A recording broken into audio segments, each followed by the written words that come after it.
e o tempo da minha partida está próximo. Combati o bom combate, acabei a carreira, guardei a fé.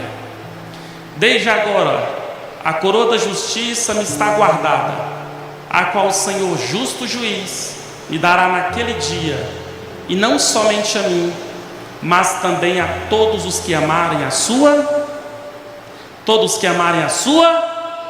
vinda.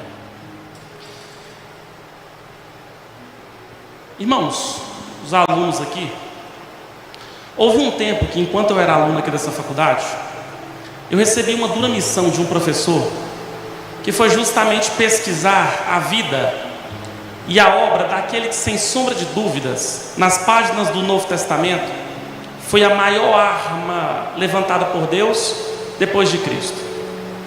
Esse homem que é caracterizado e conhecido pelo seu legado poderoso do cristianismo, esse homem que, na definição de alguns, foi um homem mais influente do que todos os imperadores romanos juntos.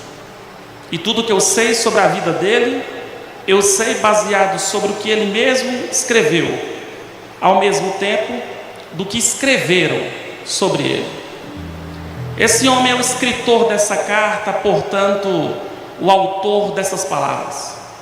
E tudo o que eu sei dele é o que ele vai dizer em Filipenses, por exemplo, no capítulo 3, do verso 1 ao verso 5.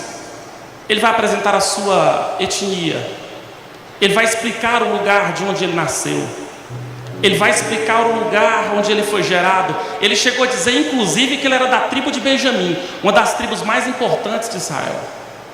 E o que é fato é que esse homem, ele simplesmente teve uma formação impressionante. E por que eu falo isso? Porque ele mesmo vai dizer, enquanto ele era da tribo de Benjamim, que ele alcançou o nível máximo de todo e qualquer judeu, que era se matricular na Universidade Hebraica de Jerusalém, que, a dica-se de passagem, existe até os dias de hoje. Saulo de Tarso foi um homem que, enquanto criança, ele simplesmente via e ouvia a sua mãe contar toda vez, antes dele dormir, a história do Deus dos seus antepassados, que, quando descia aqui na terra, nas páginas do Antigo Testamento, fazia monte tremer e fazia a terra fumegar. Esse homem chamado Saulo de Tarso, enquanto era criança, ouviu da boca do seu pai e ouviu da boca da sua mãe histórias de um Deus que moveu toneladas e toneladas de água em prol e em favor do seu povo. Isso vai aumentando o desejo da criança em querer conhecer mais sobre esse Deus, ao ponto de, quando ele completa seus exatos 8 anos, ele já começa a ter liberdade para entrar dentro das sinagogas judaicas, e ali ele vai ficar estudando, não tendo apenas o seu pai ou a sua mãe simplesmente como seus mestres, mas a partir de agora os próprios líderes das sinagogas judaicas. Quando esse adolescente completa seus exatos 15 anos de idade, ele vai se matricular na Universidade Hebraica de Jerusalém, e ali ele vai estudar aos pés de um homem chamado Gamaliel. O que é fato é que esse homem estava alcançando um nível máximo, poliglota, caracterizado pela sua intelectualidade, um adolescente com sede de conhecer o que os judeus chamam em hebraico de Torá e Jeová, ou da lei de Deus. A grande questão é que esse homem havia se tornado um rabino, mas não muito distante dali, galera, estava se levantando um rabino, um outro rabino, que simplesmente nunca pisou os seus pés dentro da Universidade de Jerusalém, mas por onde esse rabino passava, ele estava colocando pessoas de alma destruídas, estava as curando. Por onde esse rabino passava, ele estava colocando paralíticos de pé, cegos voltavam a ver, mudos voltavam a falar, surdos voltavam a ouvir. E o mais impressionante, por onde esse rabino passava, ele estava desviando a rota das pessoas que iam direto para o inferno, e por causa do poder do seu sangue, e quem acreditasse na sua pregação poderia ter o privilégio de morar dentro da Nova Jerusalém Celestial. O nome desse rabino, Jesus Cristo de Nazaré da Galileia. Esse é o Galileu que Jonatas cantou aqui enquanto esteve conosco louvando ao Senhor. E inclusive eu acredito que Ele está aqui no nosso meio, nessa conferência, para que o nome dEle seja glorificado. Quantos vieram glorificar o nome de Jesus aqui? Sabe por que eu contei essas histórias? Para dizer para você o exato momento que a história dos dois vão se cruzar. Porque esse rabino morre e ele ressuscita, e um alvoroço se estabelece na antiga Palestina. O túmulo está vazio, não do lado de fora, o túmulo está vazio do lado de dentro. E Jesus ressuscita, e ele olha para os apóstolos e emite uma ordem. E a ordem é: ide por todo mundo, pregai o evangelho a toda criatura. Quem crer e for batizado será salvo, quem porém não crer será condenado. É estes os sinais que haverão de seguir se vocês crerem em meu nome vocês irão falar novas línguas, em meu nome vocês irão pisar em serpentes e escorpiões, em meu nome vocês serão perseguidos. E ele fez uma promessa, e a promessa é: eis que eu estarei com vocês todos os dias até a consumação dos séculos. Sabe o que aconteceu? Os apóstolos levaram a sério, pregaram a mensagem de Cristo, pregaram o poder de Deus, até no dia que a notícia caiu nos ouvidos de um homem chamado Saulo de Tarso. Porque como é que um homem que foi ensinado desde criança que quando Deus descia, ele simplesmente fazia monte tremer e terra fumegar, e basicamente agora um homem, filho de um judeu e de uma judia pobre, está rogando para si o título de Deus? O que Saulo de Tarso vai fazer? Resposta: ele vai perseguir o cristianismo no século I. A Bíblia vai dizer em Atos capítulo de número 9, dizendo que esse homem chamado Saulo de Tarso respirava ameaças contra os discípulos. Sabe o que significaria? Significava que Saulo de Tarso, justamente influenciado, impulsionado pelo seu ódio contra aquelas pessoas que se entregaram a Cristo, simplesmente começou a perseguir o cristianismo. Ao ponto de 1 Coríntios capítulo de número 15, ele vai dizer que dos apóstolos ele era o pior, pois ele perseguiu a igreja de Deus. Sabe o que impressiona? É que esse homem vai ganhar um segundo símbolo que a Bíblia vai nos apresentar. Pois em Atos capítulo 26, verso 14, ele diz que no dia que Jesus o chamou dizendo: Saulo, Saulo, por que me persegues? Uma coisa é eu chamar-me de perseguidor, e quando o próprio Deus olha para mim e diz: você me persegue. É nesse momento que Jesus diz para Saulo: por que me persegues? Dura coisa é para ti recalcitrar contra os aguilhões. E aguilhão é o método que a gente utiliza para lançar touro bravo. Esse era Saulo de Tarso, um touro bravo. Ele odiava cristãos igual eu, igual a você. Ele odiava adolescentes que de fato resolveram entregar sua vida para Cristo. Porém, a Bíblia vai dizer em Atos capítulo de número 9 que Saulo se dirige rumo a Damasco. E se dirigindo rumo a Damasco, a Bíblia diz que Saulo viu uma luz mais forte do que o sol ao meio-dia. E é nesse momento que algo impressionante vai acontecer. Saulo de Tarso vai cair ao chão, humilhado, abatido, constrangido, convertido, nos apresentando uma poderosíssima lição. E qual é a lição que fica? Primeiro, Saulo de Tarso não se converteu, Saulo de Tarso foi convertido. Não foi Jesus, não foi Saulo quem foi atrás de Jesus, foi Jesus quem foi atrás de Saulo. E qual que é o nome disso? O nome disso, me desculpa a expressão disso, só para você entender, o nome dessa expressão é graça. E eu já disse para os alunos em sala de aula, especificamente para a turma do 7º ano, Santo Agostinho definiu graça como a ação de Deus em recrutar pecadores das trevas para a sua maravilhosa luz. Então a pergunta é: qual é o nosso propósito? O nosso propósito é agradecer a Deus. Sabe por quê? Porque todos nós fomos alcançados pela maravilhosa e pela poderosa graça de Deus. Sabe como é que alguém definiu graça? Um certo mestre de ciências da religião, ele chegou a dizer que graça era alguém que veio aqui na terra, se fez ninguém, pegou ninguém que nós éramos e transformou para alguém da sua glória.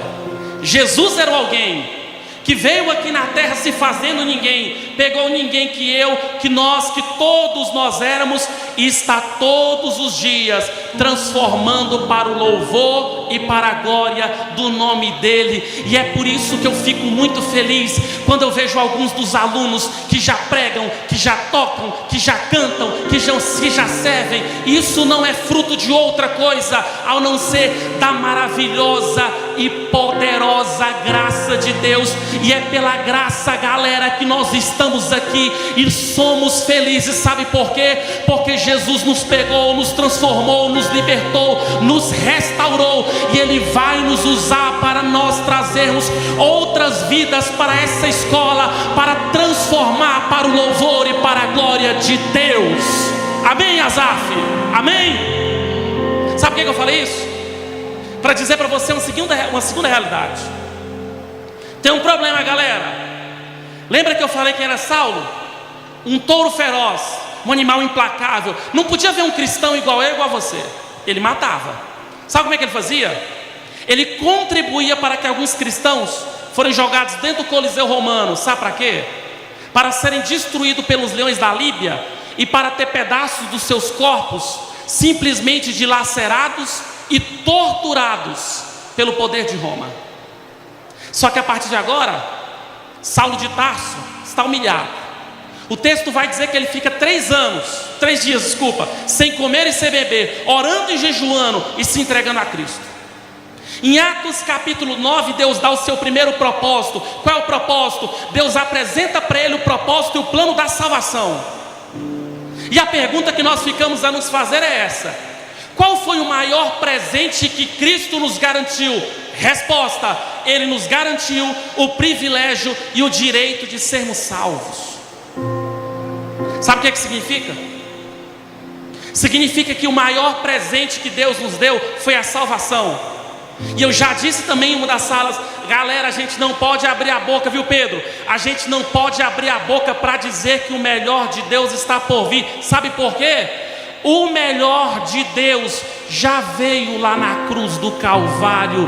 Jesus Cristo, Ele nos salvou, Ele nos regenerou, Ele nos justificou, e Ele simplesmente nos apresentou o maior sacrifício que foi apresentado por Ele na cruz do Calvário. O que isso implica em dizer? Ele pegou a minha ficha, a sua ficha, a nossa ficha, que depunha contra nós mesmos, e a partir de agora Paulo diz em Colossenses que Ele cravou na cruz do Calvário. E é por isso que eu vejo Cristo aqui nessa tarde. É por isso que eu pulo para a glória do nome dEle. Eu prego para a glória do nome dEle. Os alunos estão ouvindo a palavra para a glória do nome dEle. Somos professores para a glória do nome dEle. E o Colégio Boas Novas existe para o louvor e para a glória do nome dEle.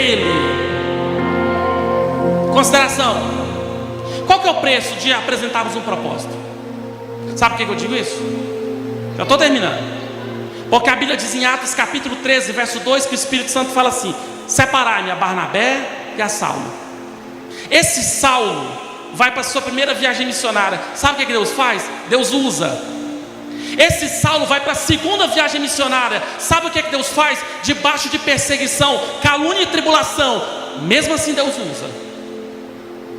E aqui me permita, eu quero que vocês, todos vocês, e o Lucas, concentra aqui no que eu vou falar para vocês. Eu quero que vocês entendam uma coisa que aconteceu com o apóstolo Paulo, porque eu ia pregar outra mensagem, e hoje em oração o Espírito Santo tocou para me falar isso para vocês. Eu quero que vocês fiquem muito atentos com o texto da Bíblia que eu vou ler. 2 Coríntios capítulo 11, verso 24. Mídia, me auxilia, por favor. 2 Coríntios capítulo 11, verso 24. 2 Coríntios, concentra muito. Quem dos alunos está com Bíblia aí, física? Quem tiver com Bíblia, eu vou dar um livro meu. Daniel, quem mais? É sua, Miguel, é do Levi. Loren, Sara está com Bíblia. 2 Coríntios capítulo 11, está com Bíblia aí, Azar? Verso 24. Mídia está comigo? Olha só o que Paulo vai dizer em uma das suas viagens missionárias. Ele vai dizer assim: olha, recebi dos judeus, porque ele pregava a Cristo, porque ele cumpriu o seu propósito. Ele diz assim: recebi dos judeus 5 quarentenas de açoite menos 1. Olha para cá, olha bem para cá. Qual é o preço de você cumprir o seu propósito? O que você ganha? O que você pode ganhar? Paulo vai narrar o primeiro. Esse homem que era um homem que tinha tudo para alcançar tudo, Cristo chamou. Ele abre a mão do seu passado e encara o seu novo futuro com Cristo. Esse homem está pregando o Evangelho, e ele vai dizer que por pregar o Evangelho, ele vai dizer o texto que nós lemos: recebi dos judeus 5 quarentenas de açoite menos 1. Olha bem para cá, que eu vou falar agora com o professor de história. No mundo antigo, quando eles queriam matar o prisioneiro, se eles dessem a 40ª chibatada, eles deveriam parar. Então o que os soldados faziam? Eles davam 39 chibatadas e retornavam para a primeira. Eles só paravam enquanto o prisioneiro dava o seu último fôlego de vida. Sabe o que aconteceu? Não há relatos históricos e nem arqueológicos de pessoas que tenham sobrevivido a 3 sessões de chibatadas. Paulo diz que ganhou 5 sessões. 5 sessões de chibatadas.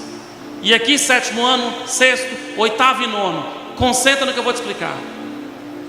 Eu vi fotos do que acontecia com prisioneiros quando simplesmente passavam por esse processo. Nas primeiras 39 sessões de chibatadas, o chicote, que era na forma de uma espécie de um anzol, vinha cravando na pele e vinha arrancando tiras de carne.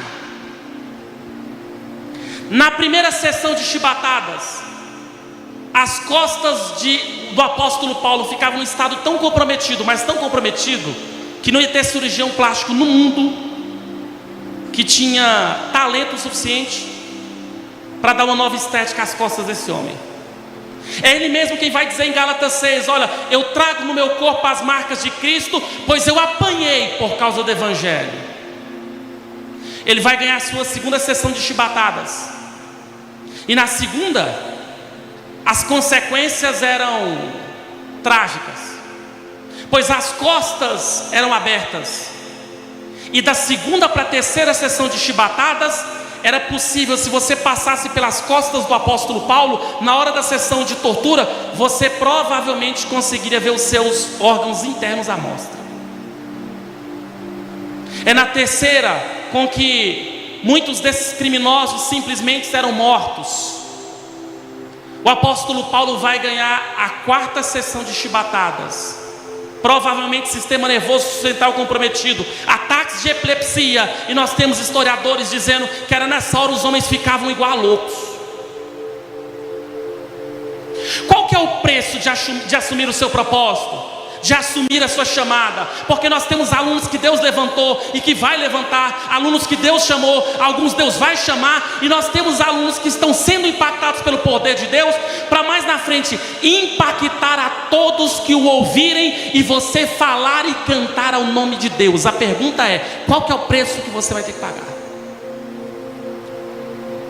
Na 5ª sessão de chibatadas, eles acreditavam, galera, presta atenção aqui, ó. Eles acreditavam que Saulo provavelmente estava morto. Esse homem andou de navio 3 vezes. Nas 3 vezes o navio afundou. Eu até brinco. Se eu fosse entrar dentro do navio, viu, Davi? Que eu vejo Paulo entrando, eu falo o seguinte: coloca no próximo, porque esse eu não vou não. No Antigo Testamento nós temos um homem que por causa dele o barco é afundando. No Novo Testamento nós temos um homem que por causa dele o barco até foi destruído, mas ninguém se perdeu. Sabe por quê? A diferença de um homem fora da vontade de Deus para um homem dentro da vontade de Deus. Sabe o que Paulo está fazendo? Apanhando, mas não larga Cristo. Sendo torturado, mas não larga Cristo. Sofrendo, mas não larga Cristo. Sofrendo martírio, mas não larga Cristo. E o que pouca gente sabe é que Saulo simplesmente ganhou 5 sessões de chibatadas, Mas o que quase ninguém sabe é que ele escreveu 3 cartas à igreja de Corinto. Ele mesmo vai dizer que uma delas se perdeu. E é por isso que na nossa Bíblia, a Bíblia de vocês, tem 2 cartas. Só que quando ele tinha sofrido essa sessão de tortura, ele é jogado desfiladeira abaixo. Esse é o momento que esse homem está humilhado, está constrangido, está deprimido, está oprimido, está querendo largar a Cristo. Penso eu, talvez, não sei, é apenas uma percepção minha. Pelo menos, provavelmente, é isso que Satanás deve ter influenciado. Só que esse homem não retrocede no seu propósito. Esse homem não larga Cristo. Esse homem não abre mão da sua chamada. Esse homem não abre mão da missão que Deus o deu. E mesmo, viu Maria Luísa Tomazelo, viu Axel? E mesmo humilhado, com a sua carne humilhada, constrangido, mesmo com os judeus o perseguindo, ele passando frio e fome, às vezes não tendo o que comer, às vezes não tendo o que beber, você sabe o que esse homem abre a boca para falar? Primeiro ele se levanta, e quando ele se levanta, ele abre a boca para escrever o que está em 2 Coríntios capítulo 4, versos 16 e 17. Eu vou citar o texto de cor. Esse homem diz assim: por isso não desfalecemos, ainda que o nosso homem exterior se corrompa, o nosso homem interior se renova de dia em dia, e não atentamos nós para as coisas que nós vemos, mas nós vamos dar atenção para as coisas que nós não vemos, porque estas coisas são temporais, mas aquilo que eu não vejo, que é o propósito que Deus me deu, a vocação que Deus me deu, a chamada que Deus me deu, estas coisas são eternas. E é isso, galera, meus alunos, que eu tanto amo, quero falar para vocês. Não desfaleça, porque Deus tem um plano e um propósito fantástico na sua vida, e você pode ter certeza que as promessas dele vão se cumprir para o louvor e para a glória do nome dele. Fica de pé. E eu quero pedir dessa vez, quem for cristão, por favor, vem aqui na frente. Alunos, se possível pais, se tiver pais, avós aqui.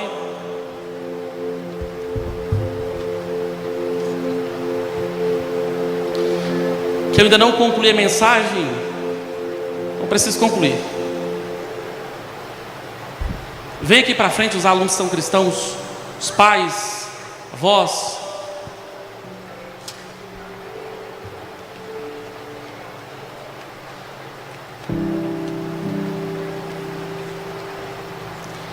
Olha bem para cá. Olha bem para cá. O apóstolo Paulo foi preso 2 vezes. Na primeira vez que Paulo é preso, Paulo vai escrever carta à igreja de Roma, Paulo vai escrever a carta à igreja de Filipos, Paulo vai escrever a carta, há quem indica que ele escreveu a carta de Filemon. Da primeira vez que ele é preso, ele está dentro de uma masmorra romana, e sabe o que ele orienta a igreja a fazer? Alegre-se. Olha só, um homem preso, mas ele simplesmente dá uma instrução: se alegre. Então, aquilo que eu falo constantemente, o nosso motivo, a base da nossa alegria, não é as coisas que acontecem aqui da terra. A base da nossa alegria é que a gente está salvo. Cristo está em nós. Amém? Segunda consideração, galera. Tá. Segunda consideração. O apóstolo Paulo foi preso uma segunda vez. Nessa segunda feita, ele está dentro de uma masmorra romana. Você sabe quem estava no poder na época? Concentra aqui, ó. Um homem, um louco, um déspota chamado Nero. Sabe o que Nero fez? Nero simplesmente, dos 14 bairros de Roma, ele toca fogo em 10. Por incrível que pareça, os únicos 4 bairros que não pegaram fogo foi inclusive o bairro onde os cristãos moravam. Deus protegeu o povo dele, mas ele não protegeu o povo dele da mais sádica das perseguições até agora.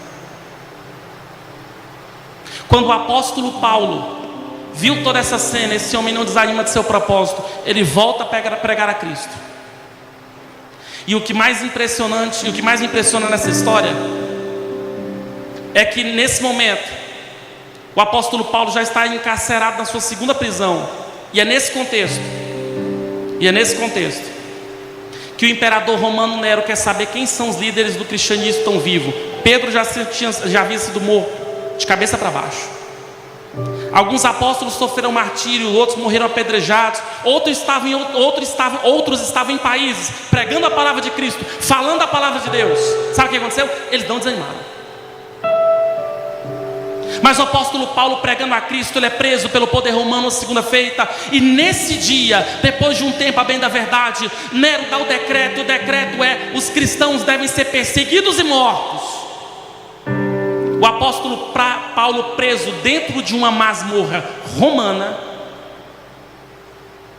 ouve o oficial da prisão gritar o seu nome, gritar: prisioneiro Paulo, sai para fora. A sua sentença saiu. Morte por, olha aqui, morte por decapitação. Alguns até disseram que ele morreu por guilhotina, só que não pode ter sido, com toda certeza. Mas eu tenho uma impressão que esse homem, viu, Davi, olha dentro dos olhos do soldado que estava prestes a decapitar o seu pescoço, olhar para ele e dizer assim: olha, as minhas palavras são essas: eu combati o bom combate, eu acabei a minha carreira, porque o nosso propósito é carreira, e eu guardei a minha fé. Agora o que me resta é receber das mãos do Senhor, o reto e justo juiz, a coroa da vida, que está guardada não somente a mim, mas guardado a todos aqueles que amarem a sua vinda. Sabe o que aconteceu? Soldado romano desembainha uma espada e passa no pescoço do velho apóstolo. Cabeça rola para um lado, o corpo cai para o outro. Morria ali o maior bandeirante do evangelho, o maior plantador de igrejas, o maior missionário. E a pergunta é: onde é que está Paulo? A resposta: está morto. Então a pergunta que fica é: a quem que Deus quer usar? E é essa a minha oração hoje de manhã. Eu quero muito que Deus use vocês. Alguns de vocês vão portar OAB, alguns de vocês vão portar RM, vão portar um CREA, alguns de vocês vão ser empreendedores, mas não se esqueça, tudo deve ser feito para o louvor e para a glória de Deus. Então é por isso que nós estamos aqui. Eu falei para a pastora Carmen: ano que vem, para a glória de Deus, nós vamos fazer uma conferência com 1000 adolescentes. Quem crê, diga amém. Então vamos pegar a mão dos outros. Quero fazer uma oração por vocês e uma oração com vocês. Vou chamar a pastora Lodge para fazer essa oração, já consequentemente finalizar. Mas olha bem para cá, olha bem para cá. Existe alguém, olha bem para cá, galera, dentro dos meus olhos. Existe alguém que ama vocês mais do que o pai de vocês, mais do que a mãe de vocês, mais do que vocês mesmos. Esse alguém é Jesus. E Ele vai ajudá-los no dia que os homens virarem as costas para vocês. Grave a sua atenção, perca tudo, mas não perca a fé. Jesus, Ele pode te ajudar. Você não nasceu sem propósito, até os animais têm propósito. Deus te escolheu, porque as suas cordas vocais, as suas mãos e os seus pés serão usados um dia para o louvor e para a glória de Deus, galera. Não pense em pequeno, não olhe para as lutas, não olhe para as adversidades, não olhe para a dificuldade. Acredite, enquanto tiver sol se levantando em Goiânia, existe um Deus com as mãos estendidas para você, te dando uma oportunidade de estudar nesse colégio, colocando você perto de pessoas boas, que gostam de você, que ajudam você. E você não pode se esquecer, o Senhor te escolheu para ir aonde os seus pais não foram, e você vai para o louvor e para a glória do nome dEle. Então escuta só, eu não vou convidar vocês agora a ficar de olhos fechados e com a boca fechada. Eu vou convidar vocês agora para ficar com os olhos fechados e você orar. Sabe, mas eu estou com vergonha, meu colega nunca me viu orar.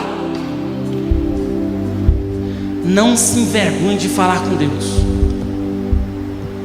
E aí é por isso que eu pedi para você pegar na mão da pessoa que está do seu lado. Porque se porventura você estiver desanimado para orar, essa pessoa, esse brother, essa menina que está do seu lado, ele está com o coração ardendo para orar. Vou fazer essa pergunta e responda: quantos vão orar agora? Diga amém. Quantos vamos clamar a Deus aqui? Diga amém. Não se esqueça, Paulo está morto. Agora quem Deus vai usar é você. Deus vai usar agora você. Vamos fechar os olhos? Fundamental 2. Eu declaro que vocês são do Senhor Jesus. Vocês serão discípulos de Cristo, que levarão a palavra dele adiante. O meu coração hoje se transborda de alegria, porque eu vejo aqui o trabalho dessa equipe que Deus tem levantado para cuidar de vocês, para ensinar vocês,